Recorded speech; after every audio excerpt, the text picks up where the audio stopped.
नमस्कार, मैं पूजा। बिहारी न्यूज में आपका स्वागत है। आज है 7 जनवरी, दिन मंगलवार। खबरों की ओर बढ़ने से पहले एक नजर सुर्खियों पर। बिहार में 80,000 पदों पर शिक्षकों की बहाली, जल्द जारी हो सकती है अधिसूचना। शिक्षा विभाग ने खाली पदों का मांगा विवरण। बिहार में एनएच किनारे हाईटेक हाट बनाने की तैयारी, लोगों को मिलेगा रोजगार। मिथिला हाट की तर्ज पर बनाने की तैयारी। मछली पालन से जुड़े लोगों को करना होगा रजिस्ट्रेशन। व्यवसायों को संगठित और पारदर्शी बनाने के लिए लिया गया फैसला। कॉमन सर्विस सेंटर के जरिए मुफ्त में करवा सकते हैं रजिस्ट्रेशन।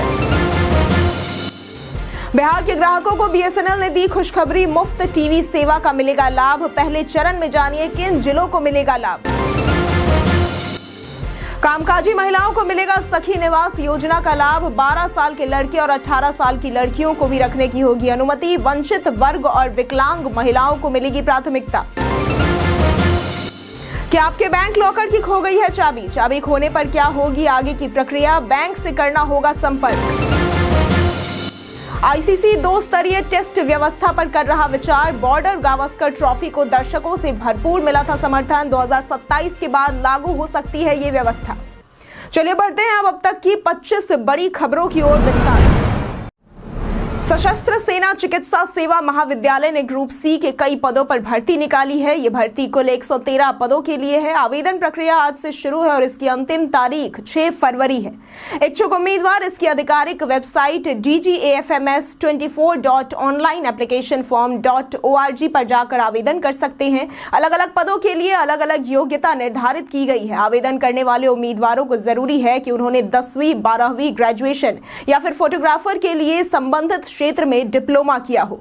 उम्मीदवारों की आयु सीमा 18 से 30 वर्ष के बीच में होनी चाहिए। भर्ती से संबंधित सटीक और अधिक जानकारी के लिए आप इसकी आधिकारिक वेबसाइट और अधिसूचना को देख सकते हैं। बिहार लोक सेवा आयोग यानी कि बीपीएससी चौथे चरण में 80,000 से अधिक शिक्षक पदों पर बहाली की योजना बना रहा है। इसमें तीसरे चरण में खाली रहे 21,397 पद भी शामिल होंगे। शिक्षा विभाग ने जिलों के शिक्षा अधिकारियों से खाली पदों का विवरण मांगा है। चौथे चरण में गणित, संगीत और खेल के लगभग 11,000 पदों की भर्ती होगी। साथ ही कक्षा 1 से 12वीं तक के शिक्षक पदों पर भी नियुक्ति होगी। प्राथमिक शिक्षक की सैलरी 48,880, मिडिल स्कूल शिक्षक की 54,370 और सेकेंडरी शिक्षक की 59,860 रुपए होगी। नोटिफिकेशन जल्द ही जारी किया जाएगा। ये भारत के पहले दलित उप प्रधानमंत्री थे। लोग इन्हें बाबूजी के नाम से पुकारा करते थे। भारतीय स्वतंत्रता संग्राम में इन्होंने भी अहम योगदान दिया था। इनका जन्म 5 अप्रैल वर्ष 1908 में बिहार के भोजपुर में हुआ था। इनके सम्मान में डाक टिकट भी जारी किया गया था। भारत में संसदीय लोकतंत्र के विकास में भी इनका योगदान अमूल्य रहा है। 6 जुलाई वर्ष 1986 में ये दुनिया को अलविदा कह गए थे। बिहार के ग्रामीण क्षेत्रों में स्वरोजगार के अवसर बढ़ाने के लिए पर्यटन विभाग ने राज्य के सभी नेशनल हाईवे के किनारे हाट विकसित करने की योजना बनाई है। इसके लिए जिला पदाधिकारी से आहार पोखर झील के आसपास उपयुक्त जमीन की सूची मांगी गई है। इससे रोजगार के अवसर बढ़ेंगे और स्थानीय किसानों को बड़े बाजार मिलेंगे। साथ ही भोजपुरी और अन्य लोक कलाओं को बढ़ावा मिलेगा। मिथिला हाट की तर्ज पर इन हाटों में आधुनिक सुविधाएं, food court, open air theatre और कला प्रदर्शन की व्यवस्था भी की जाएगी। बिहार के कई जिलों में हाईवे किनारे कई हाट खोलने की अपार संभावनाएं हैं, जिससे कला और पर्यटन को बढ़ावा मिलेगा। केंद्र सरकार ने मछली पालन और इससे जुड़े व्यवसायों को संगठित और पारदर्शी बनाने के लिए नेशनल फिशरीज डिजिटल प्लेटफॉर्म यानी कि एनएफडीपी पर रजिस्ट्रेशन अनिवार्य कर दिया है। समस्तीपुर जिले में इस प्लेटफॉर्म पर अब तक केवल 5,878 मछली पालकों ने रजिस्ट्रेशन कराया है, जबकि इसका लक्ष्य 12,346 रखा गया था। मछली पालक और मछुआरे कॉमन सर्विस सेंटर यानी कि सीएससी के माध्यम से मुफ्त रजिस्ट्रेशन करवा सकते हैं। प्रधानमंत्री मत्स्य किसान समृद्धि योजना के तहत डिजिटल पहचान पत्र मिलेगा, जिससे कि पारदर्शिता बढ़ेगी और निवेशकों का विश्वास भी मजबूत होगा। भारत संचार निगम लिमिटेड यानी कि बीएसएनएल ने बिहार के ग्राहकों के लिए एक नई मुफ्त सेवा शुरू की है, जिसमें fibre to the home network के उपयोगकर्ताओं को इंट्रानेट टीवी सेवा दी जाएगी। इस सेवा के तहत ग्राहकों को 500 से अधिक live TV channel, OTT platform जैसे कि अमेजन प्राइम, नेटफ्लिक्स, हॉटस्टार और यूट्यूब और गेमिंग चैनल्स की सुविधा भी मिलेगी। ये सेवा अनलिमिटेड डेटा के साथ उपलब्ध होगी और इसमें कोई भी अतिरिक्त शुल्क नहीं लिया जाएगा। पहले चरण में पटना, मुजफ्फरपुर, गया, दरभंगा रीवा और भागलपुर के ग्राहकों को ये सुविधा मिलेगी और बाद में अन्य जिलों में इसे उपलब्ध कराया जाएगा। राजस्व एवं भूमि सुधार विभाग द्वारा भू मापी की प्रक्रिया emapi.bihar.gov.in पोर्टल के माध्यम से पूर्णतः ऑनलाइन कर दी गई है। आवेदित जमीन की मापी के उपरांत मापी प्रतिवेदन रैयत उक्त पोर्टल के सर्च एप्लीकेशन स्टेटस से देख या प्राप्त भी कर सकते हैं। मापी प्रतिवेदन से सत्यापित प्रति अब भू अभिलेख पोर्टल यानी कि भू-अभिलेख.bihar.gov.in से आवेदन कर प्राप्त की जा सकती है। आवेदन की प्रक्रिया उक्त पोर्टल पर उपलब्ध व्यू यूजर हेल्प गाइड पर क्लिक कर देखी जा सकती है। बीपीएससी 70वीं प्रीलिम्स परीक्षा को लेकर विवाद बढ़ गया है और मामला सुप्रीम कोर्ट पहुंच चुका है, जिस पर आज सुनवाई हो सकती है। याचिका में परीक्षा को रद्द करने और प्रदर्शन के दौरान लाठीचार्ज करने वाले एसपी और डीएम के खिलाफ कार्रवाई की मांग की गई है। याचिकाकर्ता ने परीक्षा में धांधली का आरोप लगाया है और सीबीआई जांच की मांग की है। परीक्षा में देरी, नॉर्मलाइजेशन प्रक्रिया और पेपर लीक के आरोपों के चलते छात्रों ने विरोध प्रदर्शन किया था। 13 दिसंबर को पटना के बापू सेंटर पर हुई परीक्षा को रद्द किया गया था। आपको बता दें कि आयोग ने कई बार परीक्षा तिथियां बढ़ाई, जिस कारण से अब रिजल्ट और मेंस परीक्षा में भी देरी हो सकती है। बिहार का वाल्मीकि टाइगर रिजर्व यानी कि वीटीआर अपनी जैव विविधता के लिए प्रसिद्ध है, जहां 300 से अधिक पक्षी प्रजातियां पाई जाती हैं। इनमें संकटग्रस्त पक्षियों जैसे कि red headed vulture, slender billed vulture और हिमालयन वल्चर शामिल है। रिजर्व में प्रवासी पक्षियों का भी आवास है, जैसे कि यूरेशियन कर्लेव और ग्रे हेडेड लैपविंग। यहाँ कुछ पक्षी प्रजातियां केवल इसी क्षेत्र में पाई जाती है, जैसे कि सारस क्रेन, व्हाइट ईयर और नाइट हेरोन। वीटीआर पक्षी संरक्षण और अध्ययन का एक प्रमुख केंद्र बन चुका है और यहाँ पक्षियों के संरक्षण के प्रयास जैव विविधता को बनाए रखने में मदद कर रहे हैं। राज्य सरकार मुख्यमंत्री कृषि विद्युत संबंध योजना के तहत किसानों को सस्ती और मुफ्त बिजली उपलब्ध करा रही है। राज्य में कुल 7,20,000 डीजल पंप सेटों में से 3,60,000 पंप सेटों को विद्युत कनेक्शन दिया जा चुका है।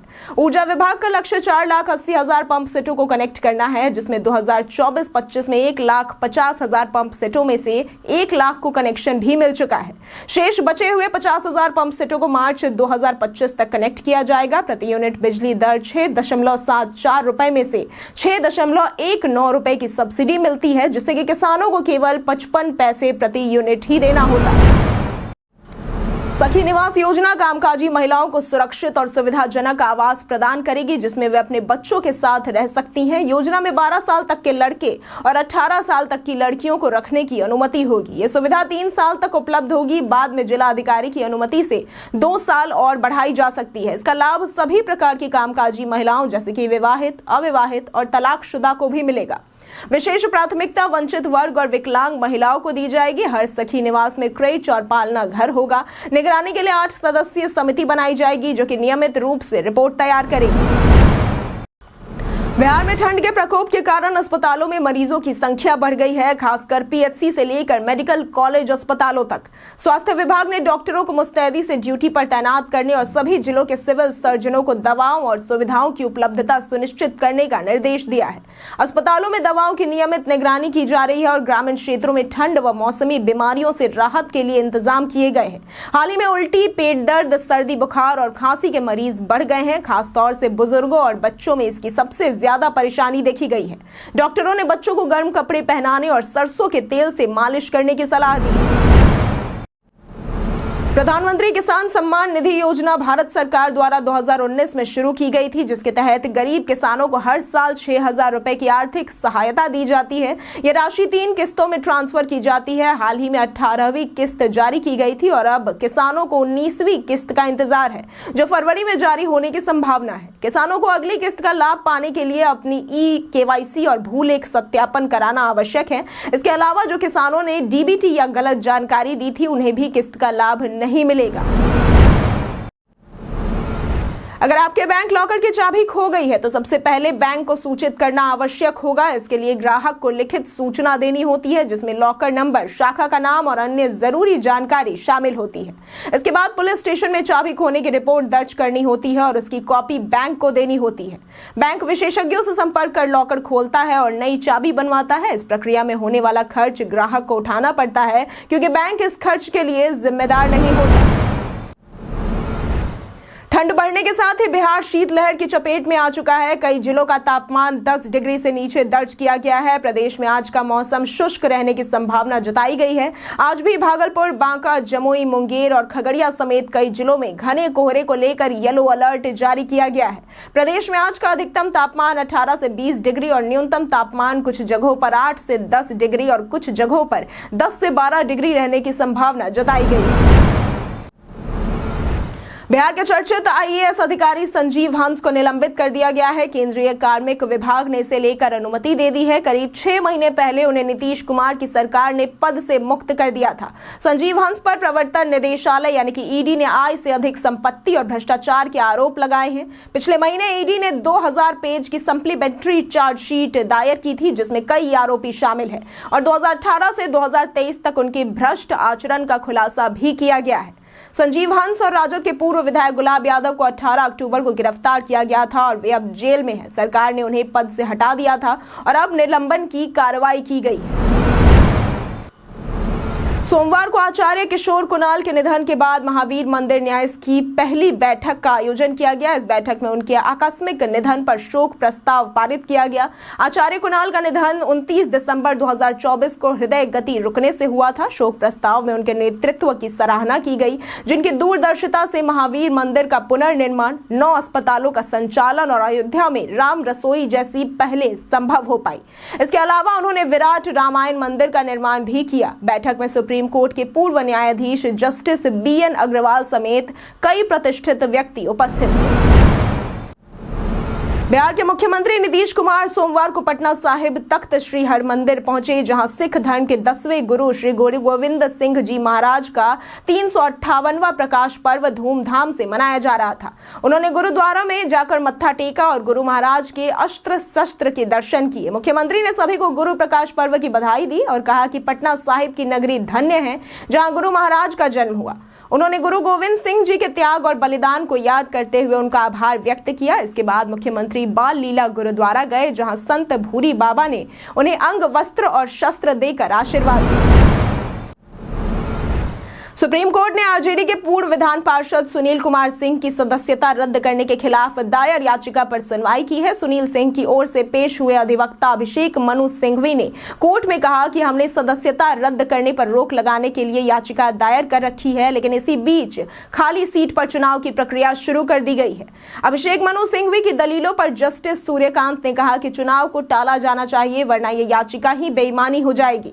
कोर्ट ने 9 जनवरी को मामले की अगली सुनवाई तय की है, जिसमें सदस्यता रद्द और उपचुनाव पर फैसला हो सकता है। सुनील सिंह पर आरोप था कि उन्होंने मुख्यमंत्री नीतीश कुमार की मिमिक्री कर आपत्तिजनक टिप्पणी की थी, जिसके बाद उनकी सदस्यता रद्द की गई। बिहार विधानसभा चुनाव को लेकर सभी सियासी दल तैयारी में जुटे हैं। मुख्यमंत्री नीतीश कुमार जहां प्रगति यात्रा पर है, तो वहीं नेता प्रतिपक्ष तेजस्वी यादव कार्यकर्ता दर्शन सह संवाद कार्यक्रम के 6वें चरण में जिलों का दौरा कर रहे हैं। उनका 7वां चरण 15 से 22 जनवरी 2025 तक होगा, जिसमें जहानाबाद, गया, औरंगाबाद, रोहतास और भोजपुर जिले शामिल हैं। तेजस्वी यादव नीतीश सरकार पर कई मुद्दों को लेकर हमलावर है और महागठबंधन की सरकार बनने पर कई योजनाओं की घोषणा की है, जैसे कि माई बहन मान योजना, 200 यूनिट फ्री बिजली, वृद्धा पेंशन में वृद्धि इत्यादि। राजद अति पिछड़ा प्रकोष्ठ भी इन योजनाओं का प्रचार करेगा। सीएम नीतीश कुमार अपनी प्रगति यात्रा के तहत सोमवार को वैशाली में करोड़ों रुपए की योजनाओं की सौगात दी। उन्होंने अपनी सरकार के कामों को गिनाया और महिलाओं के लिए किए गए कार्यों को साझा किया। एक सवाल पर उन्होंने बिहार में चल रही राजनीति पर प्रतिक्रिया देते हुए कहा कि उन्हें दूसरों के बोलने से कोई फर्क नहीं पड़ता। आरजेडी के बयान पर उन्होंने कहा कि उनकी पार्टी के कारण 2 बार गलती हुई, जिसे उन्होंने खुद सुधारा है। महिलाओं के बारे में नीतीश ने बताया कि पहले महिलाओं कुछ नहीं बोलती थी, लेकिन अब जीविका जैसी योजनाओं के कारण वे आत्मनिर्भर और सशक्त हो गई हैं और शहरी इलाकों में भी इसका विस्तार किया गया है। भारत और ऑस्ट्रेलिया के बीच खेली गई बॉर्डर गावस्कर ट्रॉफी को दर्शकों से भरपूर समर्थन मिला। सीरीज के दौरान स्टेडियम दर्शकों से खचाखच भरे थे और ब्रॉडकास्टिंग व लाइव स्ट्रीमिंग पर भी बड़ी संख्या में लोग जुड़े हुए थे। इस सफलता को देखते हुए आईसीसी अब 2 स्तरीय टेस्ट व्यवस्था पर विचार कर रहा है। आईसीसी भारत, इंग्लैंड और ऑस्ट्रेलिया के क्रिकेट बोर्ड से मिलकर टेस्ट सीरीज की संख्या बढ़ाने का प्लान बना रहा है, जो कि 2027 के बाद लागू हो सकता है। इस योजना से टेस्ट क्रिकेट को बढ़ावा मिलेगा और बोर्डों की कमाई में भी इजाफा होगा। आज के ही दिन वर्ष 1761 में पानीपत की तीसरी लड़ाई में अफगान शासक अहमद शाह अब्दाली ने मराठों को हराया था। आज के ही दिन वर्ष 1859 में अंतिम मुगल बादशाह बहादुर शाह जफर के खिलाफ अंग्रेजी हुकूमत ने सिपाही विद्रोह में शामिल होने के आरोप में मुकदमा शुरू किया था। आज के ही दिन वर्ष 1893 में स्वतंत्रता सेनानी जानकी देवी बजाज का जन्म हुआ था। आज के ही दिन वर्ष 1950 में अंतरराष्ट्रीय ख्याति प्राप्त बाल श्रम विरोधी भारतीय कार्यकर्ता शांता सिन्हा का जन्म हुआ था। आज के ही दिन वर्ष 1980 में भारी बहुमत के साथ इंदिरा गांधी की सत्ता में वापसी हुई थी और आज के ही दिन वर्ष 2020 में एनपीसीआई ने भुगतान तेज और सुरक्षित करने के लिए वज्र प्लेटफॉर्म लॉन्च किया था। सोशल मीडिया पर भारतीय रिजर्व बैंक द्वारा 5000 के नए नोट जारी करने का दावा किया जा रहा है, लेकिन आपको बता दें कि यह खबर पूरी तरह से फर्जी है। आरबीआई द्वारा ऐसा कोई निर्णय नहीं लिया गया है। इस तरह की खबर पर विश्वास करने से बचें, साथ ही ऐसी खबरों को फॉरवर्ड भी ना करें। पीआईबी फैक्ट चेक ने इस खबर को शेयर करते हुए लोगों को आगाह किया है। अगर आपके फोन से अचानक कांटेक्ट गायब हो जाए तो यह अक्सर जीमेल की वजह से होता है। जीमेल अकाउंट से लिंक होने के कारण जब हैकर्स आपका अकाउंट एक्सेस करते हैं तो वे आपके कॉन्टैक्ट्स डिलीट कर सकते हैं, जिससे कि नंबर गायब हो जाते हैं। जीमेल की सुरक्षा बेहद जरूरी है, इसलिए 2 फैक्टर ऑथेंटिकेशन ऑन कर दे और पासवर्ड बदलते रहें। यदि आपके कॉन्टैक्ट्स गायब हो गए हैं तो वे सीधे डिलीट नहीं होते हैं बल्कि रिसाइकल बिन में जाते हैं। इन्हें रिकवर करने के लिए अपने जीमेल अकाउंट में लॉग इन करें, फिर कॉन्टैक्ट्स पर जाएं और बिन ऑप्शन से डिलीटेड कॉन्टैक्ट्स रिकवर करें। हम प्रतिदिन आपसे 5 ऐसे जरूरी सवाल और उसके जवाब बताएंगे जो कि बीपीएससी, बिहार पुलिस, दारोगा समेत एसएससी जैसे अन्य प्रतियोगी परीक्षाओं में काम आएंगे। सवाल इतिहास, बिहार स्पेशल, विज्ञान, करंट अफेयर्स और भूगोल से रहेंगे। पूछे गए 5 सवालों में आपने कितना सही उत्तर दिया यह हमें कमेंट करके जरूर बताएं। हमारा पहला सवाल है, भारतीय संविधान की किस अनुसूची के तहत मैथिली को भारत की क्षेत्रीय भाषाओं में से एक के रूप में मान्यता दी गई है?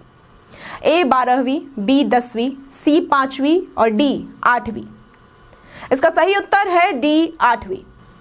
मैथिली को भारतीय संविधान की 8वीं अनुसूची के तहत भारत की क्षेत्रीय भाषाओं में से एक के रूप में मान्यता दी गई है।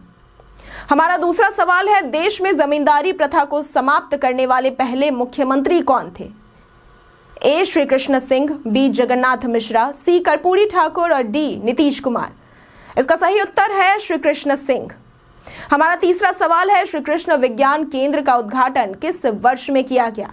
ए 1975, बी 1978, सी 1970 और डी 1960। इसका सही उत्तर है बी 1978। हमारा चौथा सवाल है, Ayush medical value travel summit 2024 का उद्घाटन कहां हुआ था? ए मुंबई, बी चेन्नई, सी नई दिल्ली और डी हैदराबाद। इसका सही उत्तर है ए मुंबई। हमारा पांचवा सवाल है, हाल के आंकड़ों के अनुसार किस देश का भारत के साथ व्यापार घाटा FY24 में $100 बिलियन से भी अधिक हो गया है? ए रूस, बी यूक्रेन, सी ईरान और डी चीन। इसका सही उत्तर है डी चीन। बीते दिन हमारे द्वारा पूछे गए सवाल का जवाब आप लोगों में से बहुत लोगों ने हमारे कमेंट सेक्शन में लिख कर दिया है। जिन्होंने हमारे द्वारा पूछे गए सवाल का जवाब दिया है उनके नाम है पंकज कुमार, विकास कुमार, नेहा झा, प्रमोद कुमार, आशीष तिवारी, सोनाली कुमारी, अनिल कुमार, रिमझिम कुमारी, दीपक कुमार, नीता कुमारी सोनी, जयंत आलोक, धनंजय कुमार, ललित सदय, मोहम्मद जेम्स, अमन कुमार, संदीप कुमार, अनवर करीम खान और राम कुंदन। इसी के साथ बढ़ते हैं आज के सवाल की ओर। आपके क्षेत्र में सबसे लोकप्रिय बैंक कौन सा है? आप अपना जवाब हमें कमेंट सेक्शन में लिखकर जरूर बताएं। आज के लिए इतना ही। बिहार के तमाम खबरों के साथ बने रहने के लिए देखते रहे बिहारी न्यूज, और साथ ही अगर आप यूट्यूब चैनल पर देख रहे हैं तो चैनल को सब्सक्राइब करें, और अगर आप फेसबुक पेज पर देख रहे हैं तो लाइक और फॉलो जरूर करें।